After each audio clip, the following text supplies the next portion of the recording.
की जय। आदरणीय सज्जन, जैसे कि आप सबको विदित है, श्री रामचरित मानस श्री अयोध्या कांड जी में भगवान के वनवास का प्रसंग है। अब भगवान वनवास की लीला करना चाहते हैं, वन को जाना चाहते हैं प्रभु। प्रथम तो एक बात को सदा याद रखिए, होई है सोई जो राम रचि राखा, को कर तरक बढ़ावे साखा। भगवान ने पहले ही रचना कर रखी है अपनी लीला की। ये सब लीला भगवान ने रच रखी है। ये तो किरदार मात्र है। श्री केकई जी, मंथरा जी, दशरथ जी, ये सब किरदार हैं।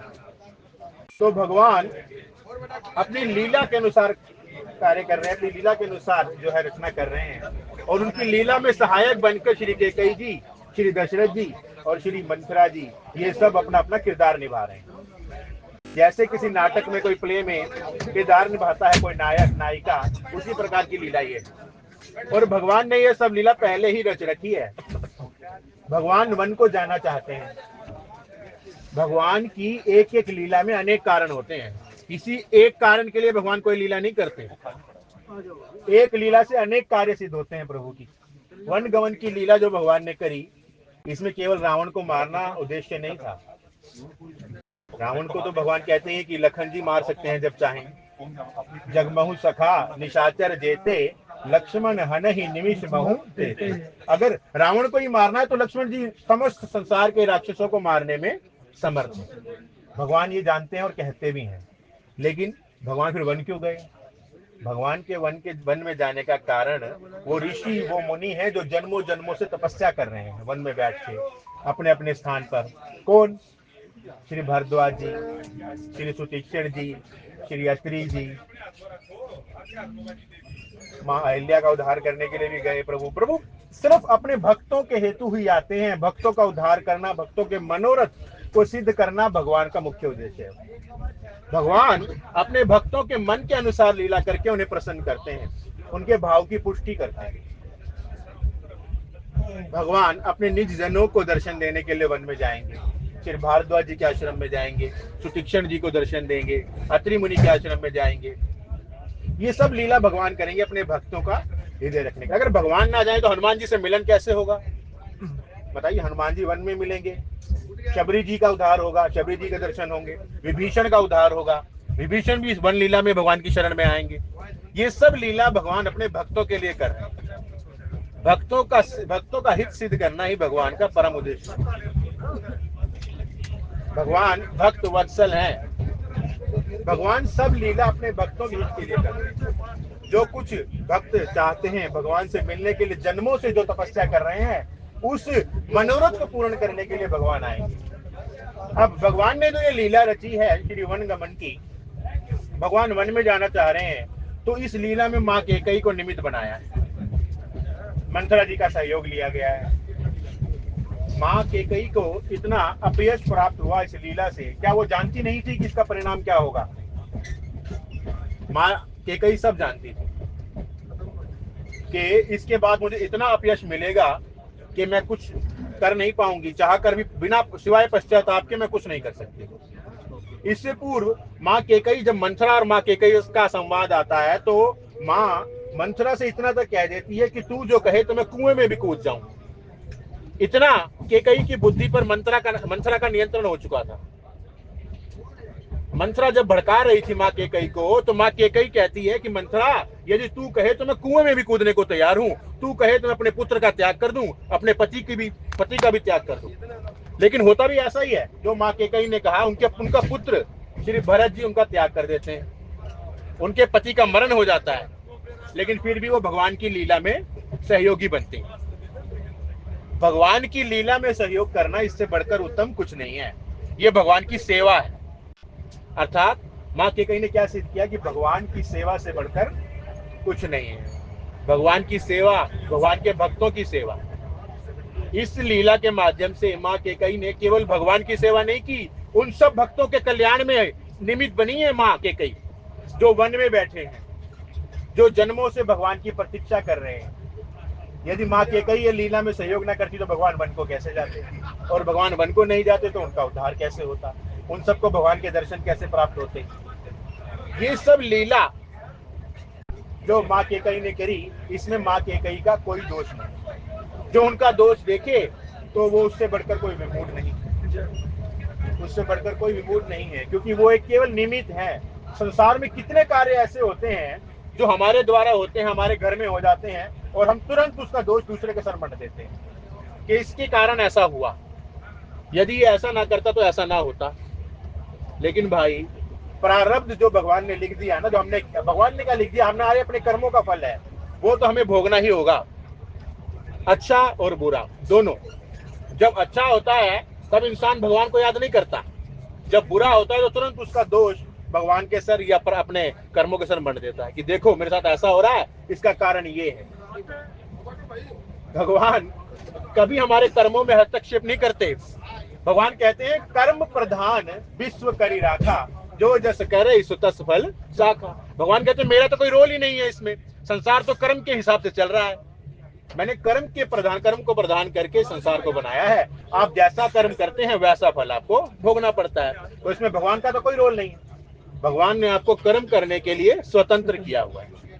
आप अपना कर्म कैसा करते हैं, आप अपना कर्म भगवान के निमित्त करें, उसका फल की कोई आकांक्षा ना करें, उस कर्म को करते ही भगवान के समर्पित कर दें, फिर देखें आप उसका परिणाम क्या होता है।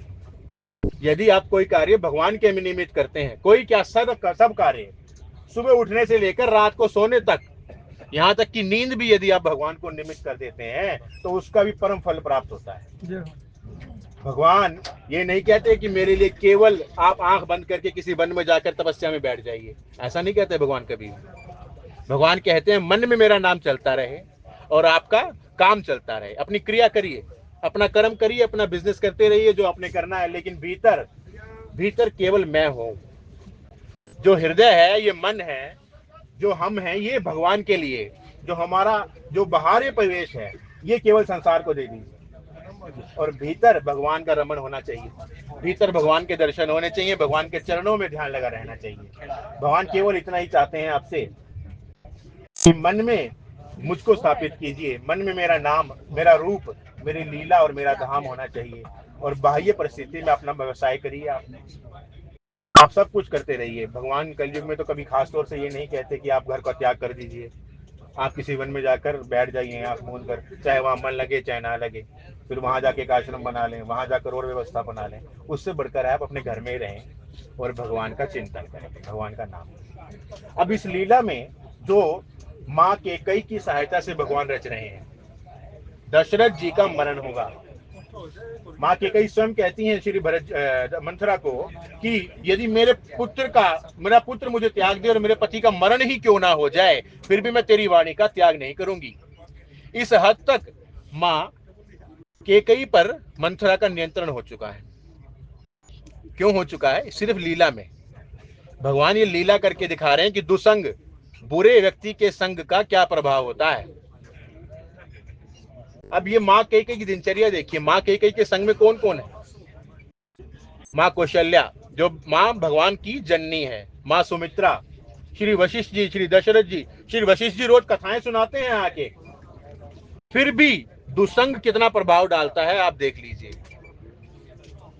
आप किसी ऐसे व्यक्ति का संग जाने और अनजाने में यदि करते हैं तो उसके रंग का प्रभाव आपके ऊपर जरूर होगा। आज नहीं होगा तो कल होगा, वाणी से होगा, दृश्य से होगा, कभी ना कभी जरूर होगा, क्योंकि इस मन में हर चित्र अंकित हो जाता है, हर बात अंकित होती है, रजिस्टर्ड होती है कि आपने क्या बात सुनी, क्या कही, और उचित समय आने पर वो फलित हो जाती है। तो भगवान वन गमन की लीला कर रहे हैं और श्री दशरथ जी और माँ केकई का संवाद चल रहा है। प्रिया हास रिस पर हरि, मांग विचार विवेक, यही देखूं अब नयन भरी, भरत राज अभिषेक। श्री दशरथ जी कह रहे हैं माँ केकई को कि हे प्रिय, हंसी और क्रोध छोड़ दे और विवेक विचार कर वर मांग, सोच समझ कर वर मांग, जिससे अब मैं नेत्र भरकर भरत का राज्य अभिषेक देख सकूं। राजा दशरथ माँ केकई को कह रहे हैं कि भरत को राज्य देने में मुझे कोई आपत्ति नहीं है, भरत और राम मेरे लिए एक समान है, मेरी दो आंखें हैं। राजा दशरथ माँ केकई को कह रहे हैं कि भरत का राज्य अभिषेक मैं अपनी इन आंखों से देखना चाहता हूँ, इन नेत्रों से भरत को राजा बनते हुए देखना चाहता हूँ। यदि भरत राजा बनेंगे तो उसमें मुझे कोई आपत्ति नहीं, परंतु माँ केकई ने जो दूसरा वर मांगा था कि प्रात होते ही भगवान वन को चले जाएं, इसमें मुझे आपत्ति है। आप राम को क्यों वनवास भेजना चाहती हैं? उसका दंड क्या है? उसका कारण क्या है? उसका अपराध क्या है? वन में तो अपराधियों को भेजा जाता था उस समय, देश निकाला दे दिया जाता है ना, जैसे वन में तो कोई अपराधी अपराध करता था तब भेजा जाता था। भगवान दशरथ जी कह रहे हैं राम ने अपराध क्या किया है, मैं उसे क्या कहूंगा कि आप 14 वर्ष के लिए क्यों जाओ वनवास? भाई हर व्यक्ति का अधिकार है, कम से कम इतना तो पूछेगा ना कि प्रभु मेरा अपराध क्या है, कि मैंने किया क्या है, मेरे को क्यों 14 वर्ष का वनवास दिया जा रहा है। हालांकि भगवान ऐसा नहीं पूछेंगे क्योंकि वो उनके पिता हैं, भगवान यही मर्यादा यहाँ स्थापित करने आए हैं। यही बात दशरथ जी कह रहे हैं माँ केकई को कि उसका अपराध क्या है, मैं उसे क्यों त्यागूं, क्यों कहूं। आप दशरथ भरत को राजा बनाना चाहती हैं, इसमें कोई आपत्ति नहीं, आप बना दीजिए, मैं राम और भरत में कोई भेद नहीं मानता। लेकिन राम को वनवास क्यों देना चाहती हैं? यही बात कहकर माँ दशरथ कह रहे हैं कि विवेक से सोच विचार का वर मांगो। आपने जो दूसरा वर मांगा है ये सही नहीं है। हे प्रिय, हंसी और क्रोध छोड़ दो और विवेक विचार कर वर मांगो, और जिससे अब मैं नेत्र भरकर भरत का राज्य अभिषेक देख सकूं। महाराज दशरथ ये जानते हैं कि राम उनके बाह्य और भीतरी प्राण है।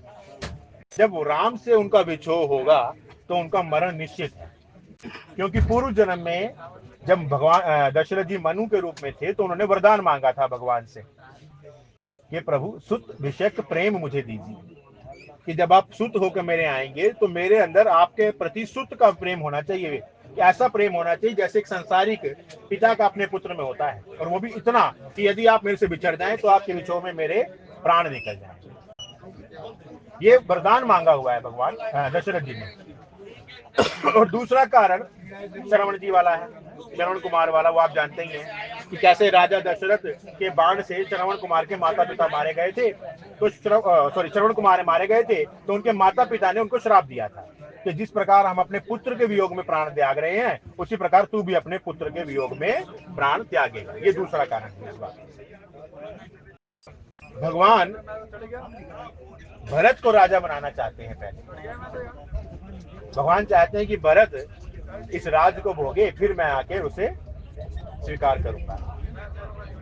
अब भगवान संत की बनी हुई मर्यादा, संत की बनाई हुई विधानों का पालन करते हैं, इसलिए भगवान चाहते हैं कि पहले मेरा भरत इस राज्य को भोगे, फिर मैं आके इसे प्राप्त करूंगा, फिर मैं आके इसका संचालन करूंगा। इससे पूर्व श्री मैंने सुना है संतों से कि जब भरत जी अपनी ननिहाल गए तो ननिहाल जाते वक्त भी उनको भगवान राम ने कहा था कि भरत तुम ननिहाल जा रहे हो, वहां जाकर अपने मामा और अपने नाना से राज चलाने का गुण सीखना कि राज को कैसे चलाया जाता है। भरत कई वर्षों तक ननिहाल में रहे हैं, अभी भी भरत यहाँ नहीं है जब ये प्रसंग चल रहा है, तो उनको पहले ही भगवान ने कह दिया था कि वहां जाकर राज्य को संचालन करने का तरीका सीखना, क्योंकि भगवान जानते थे कि आगे क्या लीला होने वाली और इसमें आवश्यकता पड़ेगी भरत को। और भरत जो है वो भगवान की आज्ञा का कभी उल्लंघन नहीं करते। उन्होंने कहा था जी भैया आप जो कहेंगे मैं वही करूंगा। तो भरत वहां सीख रहे हैं अपने मामा से कि राज्य का संचालन कैसे किया जाता है, राज्य को कैसे चलाया जाता है। भगवान श्री दशरथ जी कह रहे हैं जिये मीन बरबारी बिहीना, मणि बिन फनिक जिये दुख दीना, कहूं सुभाव न चल मन माही, जीवन मोर राम बिन नहीं। श्री दशरथ जी कह रहे हैं माँ केकई को कि मछली चाहे बिना जल के पानी में जीती रहे, पानी के बिना जीती रहे, और सांप चाहे बिना फन के जीवित रहे, ये असंभव है। मछली को यदि आप पानी से बाहर निकालेंगे तो वो मर जाएगी, और मणिधारी जो सांप होता है उसकी मणि निकाल लेंगे तब भी वो मृत्यु को प्राप्त हो जाएगा। दुखी होकर यदि जीता रहे, परंतु मैं स्वभाव से कहता हूं, मन में छल रखकर नहीं कहता कि मेरा जीवन राम के बिना संभव नहीं है। ये बात दशरथ जी कह रहे हैं माँ केकई को कि मैं राम के बिना जीवित नहीं रह सकता, आप मेरी बात को मानिए। श्री दशरथ जी जानते हैं कि इस समय माँ कैकेयी के रूप में मेरी मृत्यु साक्षात खड़ी है। इसे मैं जितना बच समझाऊं आने वाले समय में ये समझेगी नहीं, क्योंकि मेरी मृत्यु का समय आ गया है। समुझी देख जिय प्रिय प्रवीणा, जीवन राम दरस आदीना। मेरा जीवन भगवान के दर्शन, राम के दर्शनों के अधीन है। मैं राम को देखे बिना जीवित नहीं रह सकता। सुनि मृदु बचन कुमति अति जरई, मनहु अनल आहुति घृत परई। राजा के कोमल वचन सुनकर और दुबुद्धि कैकेयी अत्यंत जल रही है, मानो अग्नि में घी की आहुतियां पड़ रही हैं। अब ये बात सुनकर माँ कैकेयी को और पीड़ा हो रही है कि ये राम को भेजने से मना क्यों कर रहे हैं। अब सोचिए, जब जीव की बुद्धि किस तरह से भ्रमित हो, कितनी हद तक भ्रमित हो जाती है कि वो जानती है मेरा पति है मेरे पति हैं ये, और इनके प्राण निकल रहे हैं, ये मर जाएंगे राम के बिना, फिर भी वो मांग रही है। वो कह रहे हैं कि मैं मर जाऊंगा राम के बिना, मत भेज, इनको वन में मत भेज, वो फिर भी नहीं मान रही। कैसा पर्दा पड़ता है जीव की बुद्धि पर। कहीं करो किन कोटि उपाया, इहा न लागहि राउर माया। देहु के लेहु अजस कर नाही, मोहि न बहुत प्रपंच सुहानी। आप करोड़ों उपाय क्यों न करें, यहाँ आपकी माया नहीं लगी। या तो मैंने जो मांगा है सो दीजिए, और नहीं तो ना ही करके अपयश लीजिए। आप मुझे मना कर दीजिए। माँ कैकेयी कह रही है राजा दशरथ को, ठीक है आप मना कर दो मुझे, मैंने वरदान नहीं देता, और इसका अपयश भोगो। फिर जो आपकी निंदा होगी सारे संसार में, फिर वो जो आपकी बात है वही रघुकुल रीत सदा चली आई, प्राण जाए पर वचन न जाए, ये बात विफल हो जाएगी, क्योंकि आपने मुझे वचन दिए हैं, अपने वचनों का पालन कीजिए। माँ कैकेयी श्री दशरथ जी की स्थिति को जानती है कि ये मना नहीं कर पाएंगे, क्योंकि यहाँ इस कुल की परंपरा है कि चाहे प्राण चले जाएं पर मुख से निकले हुए वचनों को हम जाने नहीं देंगे, व्यर्थ नहीं जाने देंगे। भगवान ये जो लीला कर रहे हैं, इस लीला में श्री कैकेयी मैया की बहुत बड़ी परीक्षा हो रही है, श्री दशरथ जी की परीक्षा हो रही है, माँ कौशल्या की भी परीक्षा है कि ये सब क्या करते हैं, कैसे स्थिति से बाहर निकलते हैं। देखिए, जब किसी घर में इस तरह की परिस्थिति उत्पन्न हो जाए तो वहाँ हमारे विवेक की परीक्षा होती है, हमारी जो भगवान के प्रति श्रद्धा है उसकी परीक्षा होती है। हम कितने स्थिर रहते हैं, कितने दृढ़ रहते हैं भगवान के प्रति अपनी भक्ति पर। ज्यादातर में तो हम तुरंत बह जाते हैं कि नहीं, ऐसा नहीं होना चाहिए, ये क्यों हो रहा है प्रभु, ये मेरे साथ ही क्यों हो रहा है, ये हमारे साथ ऐसा क्यों हो रहा है। भगवान इस सब लीला को इसीलिए कर रहे हैं कि अपनी दृढ़ता दिखाई जाए। एक तरफ माँ कैकेयी है और एक तरफ माँ कौशल्या है।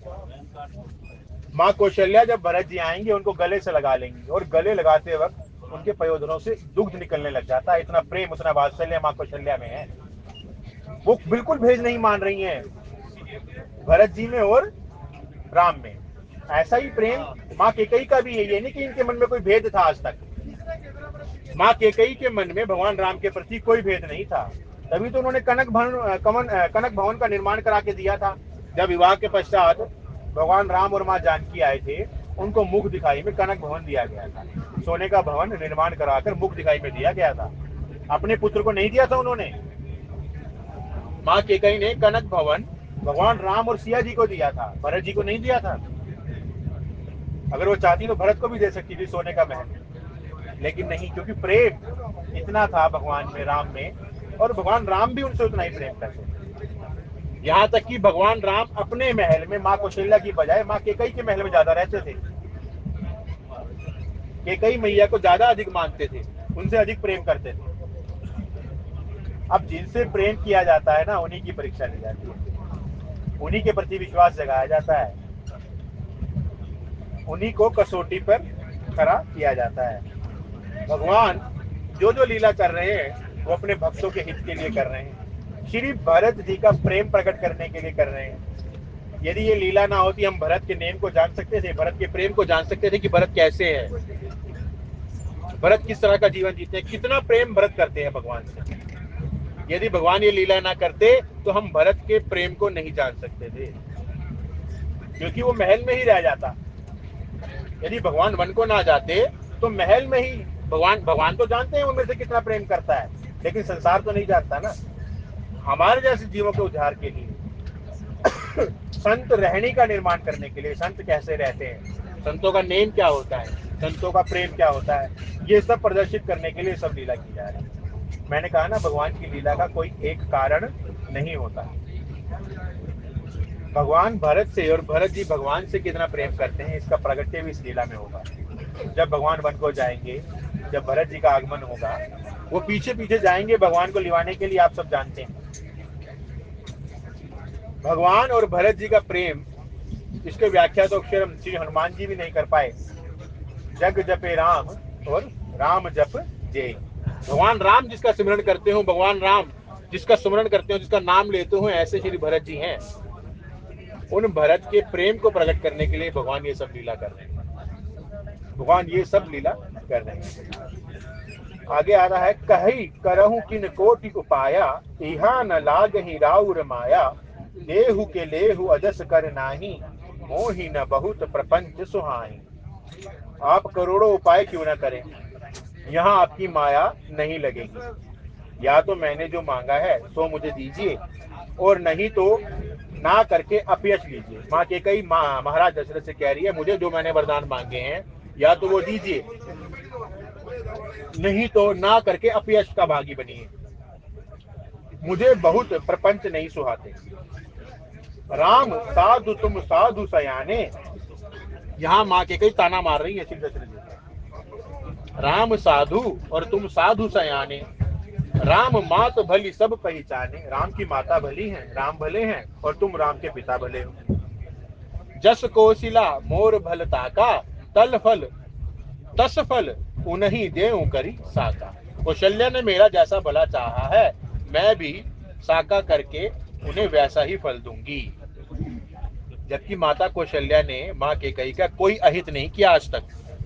उन्होंने उसे हमेशा अपनी बहन के समान ही समझा है, बहन के समान ही व्यवहार उनके साथ किया है। फिर भी यहाँ माँ कैकेयी कह रही है, मैं जानती हूँ कि तुम कौशल्या का पक्ष ले रहे हो, कौशल्या के पक्ष में जाकर सब बात कर रहे हो। राम साधु हैं और आप सयाने साधु हैं। ये बात तो सत्य है माँ कौशल्या की, राम साधु हैं। राम जैसा कौन साधु है?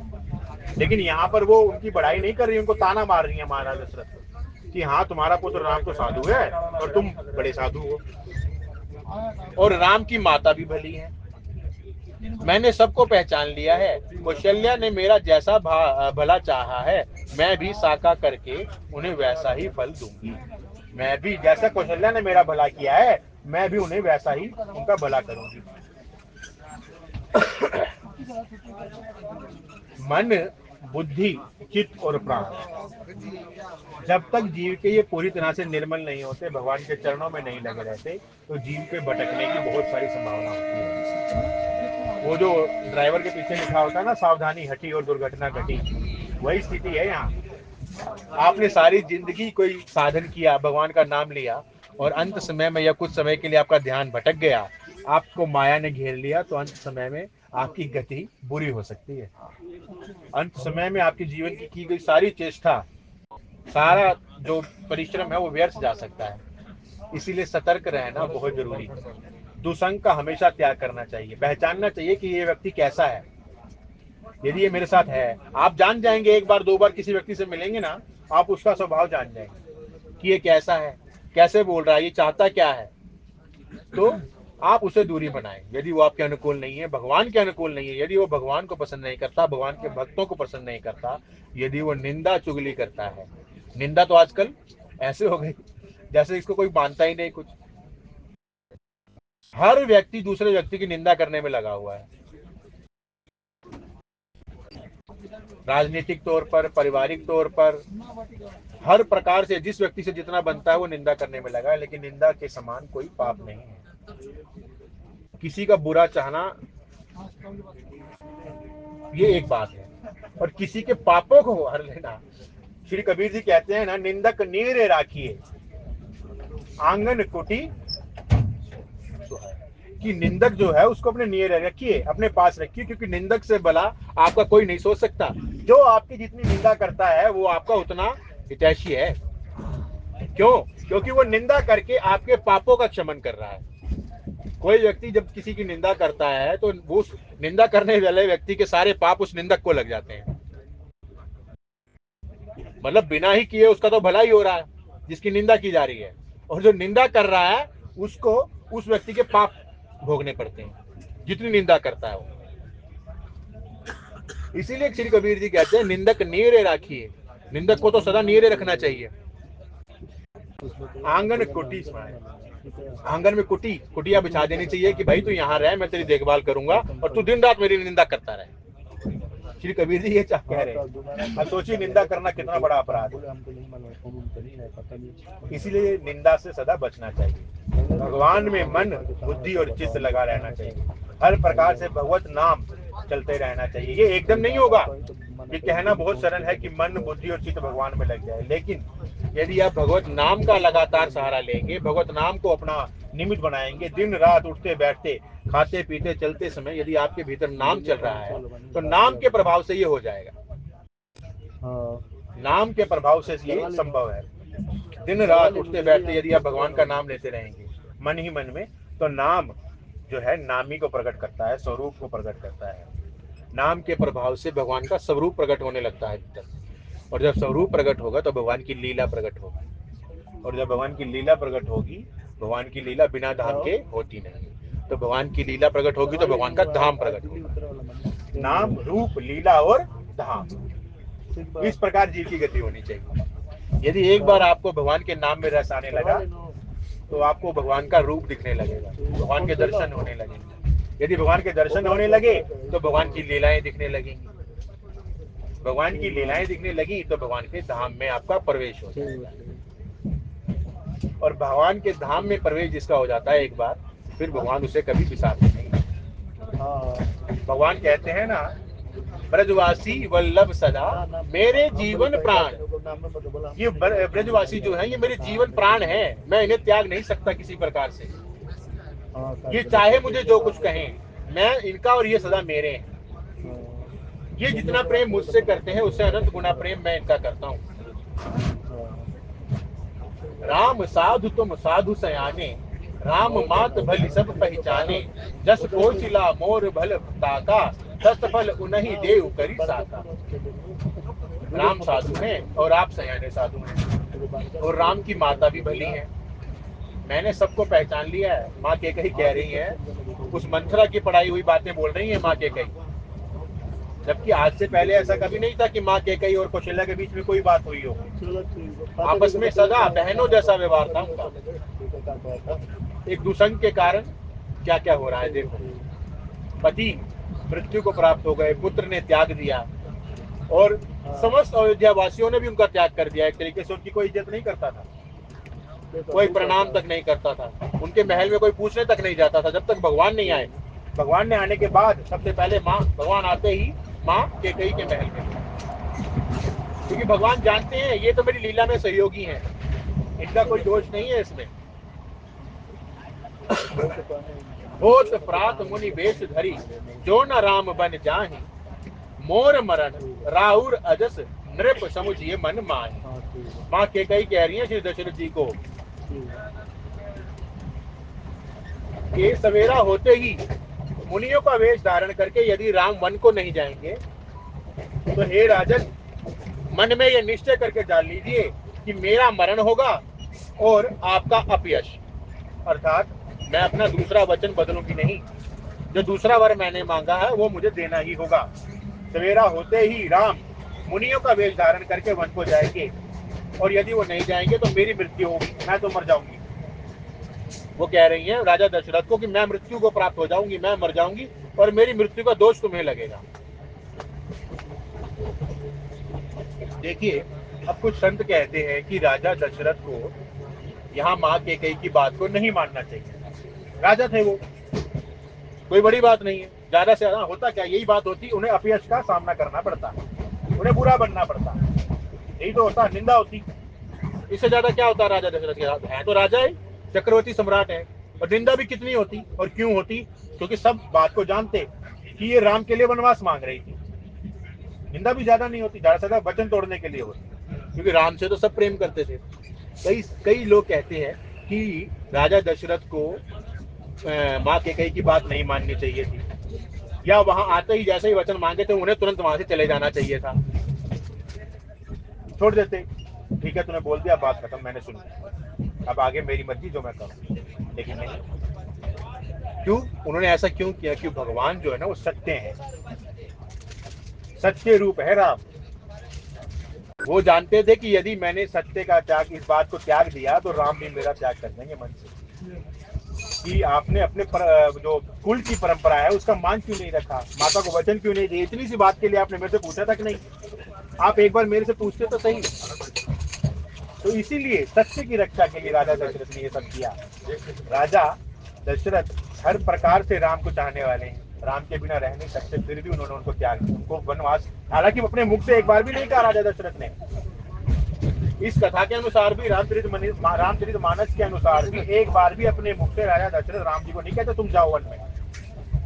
माँ कैकेयी कहेंगी, जब राम जी आएंगे तो माँ कैकेयी उनसे कहेंगी कि तुम्हारे पिता तुमसे कहने में हिचक रहे हैं और मैंने 2 वरदान मांगे हैं, मैं ऐसा चाहती हूँ कि तुम वन को चले जाओ। राजा दशरथ नहीं बोलेंगे उनको वन में जाने के लिए। यहाँ तक कि ऐसा मैंने सुना है श्री महाराज श्री से, किसी रामायण में लिखा है कि राजा दशरथ ने इतना तक कहा था कि तुम मुझे बंदी बना लो, राम मुझे बंदी बना के जेल में डाल दो और तुम राजा बन जाओ, तुम्हारा तो हो चुका है निश्चय, तुम युवराज बन जाओ। इतना तक करने के लिए भी राजा दशरथ तैयार थे, मुझे बंदी बना लो पर ऐसा संभव नहीं है, वो तो राम है, मर्यादा पुरुषोत्तम है, वो ऐसा कर सकते हैं, अपने पिता को बंदी बना सकते हैं। लेकिन राजा दशरथ ने अपने मुख से तो फिर भी नहीं कहा कि राम तुम वन को जाओ। माँ कैकेयी ने कहा कि तुम्हारे पिता तुम्हें कहने में हिचक रहे हैं, मैंने ऐसे ऐसे 2 वरदान मांगे हैं और आपको वन में जाना होगा, वन में जाना होगा, इसी कारण से आपके पिता असहज हो रहे। तो भगवान कहते हैं कि इतनी सी बात के लिए इतना क्या सोचना माता, यदि ये बात आप मुझसे ऐसे भी कह देती तो भी मैं जाता। अब वही बात चल रही है कि होत प्रात मुनि बेस धरी, जो न राम बन जाहि, मोर मरण राउर अजस, नृप समझिए मन माहि। मैं मर जाऊंगी और आपका अपयश होगा। माता के कई कह रही हैं, अस कही कुटिल भई उठ ठाड़ी, मानहु रोष तरंगी निबाढ़ी, पाप पहाड़ प्रगट भई सोई, भरी क्रोध जल जाई न जोई। ऐसा कहकर कुटिल केकई बताओ मैं उठकर खड़ी हो गई और मानो क्रोध की नदी उमड़ रही हो। वह नदी पाप रूपी पहाड़ से प्रकट हुई और क्रोध रूपी जल से भरी। इस समय महाराज दशरथ कितनी विनय कर रहे हैं माँ कैकेयी की, उनके पांव तक पड़ जाते हैं महाराज दशरथ कि ये वरदान, दूसरा वरदान मांग ले, दूसरा वरदान बदल ले। भरत को राजा बनाने में मुझे कोई दिक्कत नहीं है, लेकिन राम को वनवास मत भेज, क्योंकि यदि राम वन में गए तो मेरे प्राण नहीं रहेंगे, मैं मर जाऊंगा। भगवान राजा दशरथ इतना प्रेम करते थे भगवान से, लेकिन माता कैकेयी टस से मस नहीं होगी, क्योंकि वही है सोई जो राम रचि राखा। भगवान ने लीला रच रखी है, इसमें परिवर्तन नहीं हो सकता है। दौबर कूल कठिन हठ धारा, भवर कुबरी वचन प्रचारा, ढाहत भूप रूप तरु मूला, चली विपत्ति बारिधि अनुकूला। दोनों वरदान उस नदी के किनारे के समान हैं और कैकेयी का कठिन हठ ही उसकी तीव्र धारा है और कुबड़ी के वचनों की प्रेरणा ही भंवर है। राजा दशरथ रूपी वृक्ष को जड़ मूल से ढाती हुई विपत्ति रूपी समुद्र की ओर चली गई। इस परिस्थिति में राजा दशरथ का कोई बस नहीं है, राजा दशरथ की माँ कैकेयी का कोई प्रभाव भी नहीं है, क्योंकि उनके मन में इस समय केवल यही चल रहा है कि किस प्रकार भरत राजा हो और किस प्रकार राम वन में जाएं। लखी नरेश बात पुरी साची, दिय मिस मीच शीस पर नाची, कही पद विनय कीन बैठारी, जनि दिन कर कुल हो सिकुठारी। और वही बात है, चरण पकड़कर उससे बिठाकर विनती की, महाराज दशरथ ने चरण पकड़कर माता कैकेयी से विनती की कि तू सूर्य कुल के लिए कुल्हाड़ी मत बन। आज की कथा के भाव भगवान शंकर और माँ भवानी के चरणों में अर्पित करते हुए कथा को विश्राम। जय श्री राम। बहुत सुप्रभात। अब आरती होगी, सब भाई से प्रार्थना आरती में सहयोग करें।